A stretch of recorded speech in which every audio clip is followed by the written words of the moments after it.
আসসালামু আলাইকুম, কেমন আছেন সবাই? ওইদিন একটা ভিডিওতে আমি বলেছিলাম যে আমি রুই মাছ দিয়ে করলা ভাজি করেছি। এটা শুনে অনেকেই আমাকে জিজ্ঞেস করেছে যে আপু এভাবে রান্না করলে কি করলা তিতা লাগে না? করলা এভাবে রান্না করে খেলে এটার টেস্ট কেমন হয়? আমি কিভাবে করলা রান্না করি আর কিভাবে করলা রান্না করলে করলা বেশি তিতা লাগে না সেই টিপস এন্ড ট্রিক্সটা আজকে আপনাদের সাথে শেয়ার করব। আশা করি ভিডিওটা ভালো লাগবে। আমরা যারা গৃহিণী আমরা সবাই কম বেশি রান্না জানি, তো আমি কাউকে রান্না শেখাতে আসিনি।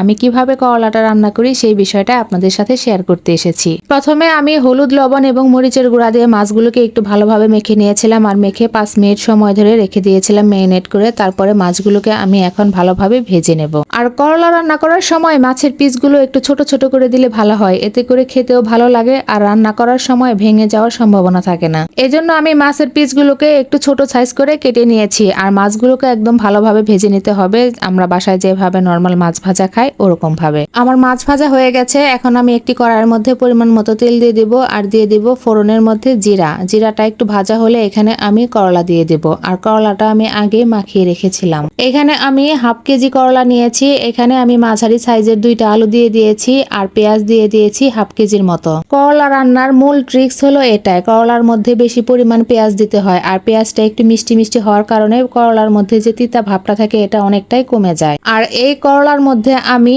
হলুদের গুঁড়া, মরিচের গুঁড়া, ধনিয়ার গুঁড়া, আদা বাটা, রসুন বাটা আর স্বাদ মতো লবণ দিয়ে তারপরে 2 টেবিল চামচ সয়াবিন তেল দিয়ে ভালোভাবে মেখে রেখেছিলাম 5 মিনিট। তারপরে আমি রান্না করে নিয়েছি। মাছটা তো আগে থেকে ভালো করে ভেজে নেওয়া ছিল আর করলাটা যখন ভাজা হয়ে যাবে, মানে পানিটা একদম শুকিয়ে একটু লাল লাল হয়ে আসবে ভাজতে ভাজতে, তখন মাছগুলো দিয়ে দিব আর মাছ দেওয়ার পরও 2-3 মিনিট সময় নিয়ে ভেজে নেব, তারপর নামিয়ে নেব। আমার কিন্তু করলা ভাজি রান্না শেষ। আর করলা ভাজি করার সময় একটা কথা সবসময় মাথায় রাখবেন, করলার মধ্যে যতটুকু করলা নেবেন অতটুকু পরিমাণ পেঁয়াজ দেওয়ার চেষ্টা করবেন আর লবণের পরিমাণটা অবশ্যই খেয়াল রাখবেন, কারণ করলা ভাজিতে লবণ কম হলে কিন্তু করলা তিতাটা বেড়ে যায়। এভাবে অবশ্যই একবার বাসায় রান্না করে খেয়ে দেখবেন, অসম্ভব মজা হয়। ধন্যবাদ সবাইকে।